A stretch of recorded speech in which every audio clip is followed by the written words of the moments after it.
What's up, guys? Contract02 here with another edition of What's New WWE Live at Madison Square Garden special. Just went off the air, and I'm going to run down the card for you for this special event, only available on the WWE Network for $9.99. Alright, so the first match of this special was Sheamus and Rusev versus Ziggler and Randy Orton. I think it was a fun match. I mean, Randy Orton and Ziggler basically goofing off mostly in the match. You kind of just your typical tag match that you would see on a like a SmackDown tag match to be more specific, but it wasn't bad. Randy Orton and Ziggler got the win. Randy Orton ducked, well, he sidestepped the brogue kick, and Sheamus ran to Ziggler's super kick right into the RKO. After the match, we saw Rusev would get the mic and scream at Sheamus for costing him the match.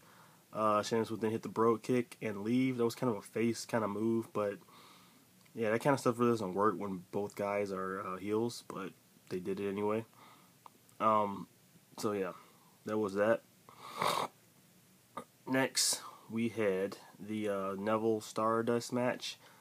This match was kind of, this match was actually really good too, to be honest. It wasn't really that bad. Kind of your superstar. I would say this would be like a superstars main event kind of thing. Once again, Cody Rhodes goofing around, a lot of goofing around that, but it was a house show that was just taped. Was actually not taped, but live. Being broadcast live, so it wasn't. You see, if you went to any house shows, you know that a lot of the matches they don't really take it seriously. There's a lot of goofing around and stuff by the superstars, and we saw this here tonight in this Neville Stardust match. But they were going to have a decent match. Neville would get the win, and with the Red Arrow, and there you go. Next, we had possibly the worst thing of the entire night, which I really hate to say this because I want to get behind these girls. I have got behind these girls. I am fans of all these chicks. But WWE's booking of them has not been good, and it continues tonight with the Divas, #DivasFail revolution.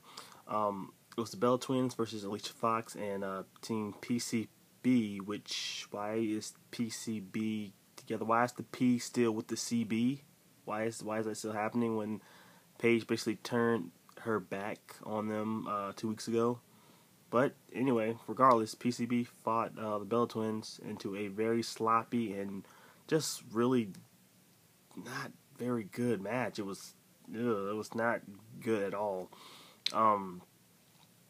But towards the end, Paige would try to get the tag to her tag partners, and they would get off the apron and walk away. And Paige was looking all surprised, like she didn't expect them to do that. But wouldn't you really expect that if you're back on them? It was really weird. Nikki Bella would hit the Rack Attack, and Bella Twins would win the match. After the match, probably the worst. This is probably one of the worst segments / promos I've ever seen on any kind of WWE TV. Paige would then get on the mic and basically say that she doesn't know if she can forgive her partners for that, for Becky Lynch and Charlotte for what they did. And I'm like, but you betrayed them. It makes no sense. Why would they forgive you? Why would you even expect that? Why are you saying I can't forgive you when you betrayed them? That makes no freaking sense. It's the second time where Paige had an opportunity to get over and WWE just screwed it up. At first with the AJ storyline, the frenemies was terrible, and this is actually worse than that. How is it even possible? They just love ruining Paige's character because they can't make good storylines for them. For her at least. The other chicks are suffering too. There was a lot of Sasha Banks chanting, "We want Sasha," and I was like, in my head, I was like, "Thank God we don't get Sasha. I don't want Sasha. I don't want Sasha to be anywhere a part of this thing." I'm glad that she's kind of just like an extra in this whole storyline because it sucks really bad. It's just terrible. One of the worst things I've seen in a long time. They need to fix this and fix it quick, or the Divas Revolution it kaput. Next, Kevin Owens versus Chris Jericho, and like I say it every time. That's just awesome to see Chris Jericho when you can, and I love seeing him put over talent. And this is no different. This match, though, it was good. Probably one of the best matches of the night, but it was kind of short, man, compared to the Neville match they had at Beast in the East. Neville and Jericho. This was kind of short, but it was entertaining all the way through.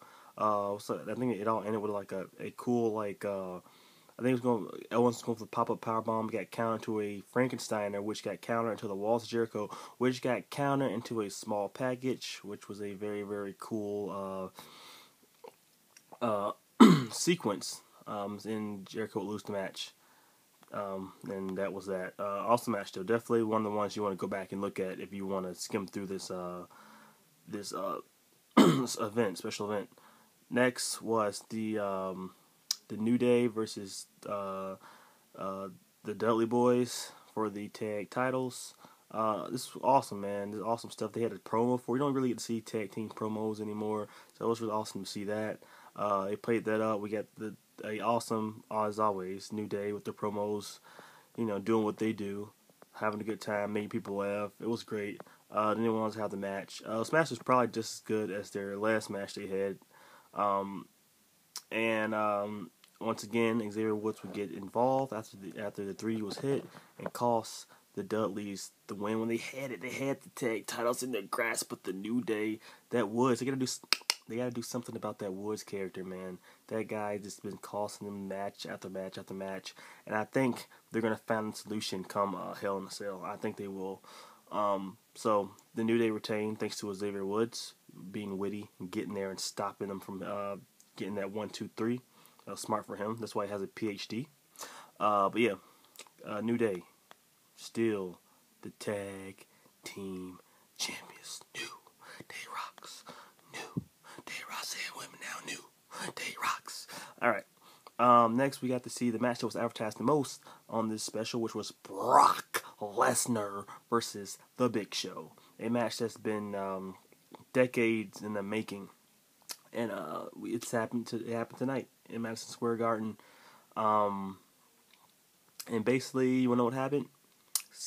Big Show was taken to Suplex City. One thing that was noteworthy from the Big Show is him hitting 3 choke slams on Brock, and Brock still kicking out. So yes, Brock is still OP as ever. But then he would hit couple German suplexes, which is amazing because Big Show was freaking 500 pounds, and Brock just suplexed him like he's his cruiserweight. F5 on 1, 2, 3. Brock wins. They leave the through the entranceway. Come back. Brock hits a sick belly to belly on Big Show, and then F5s him again, and shows why he is the most dominant force in the WWE. The Go to Hell tour is start off with a bang, baby.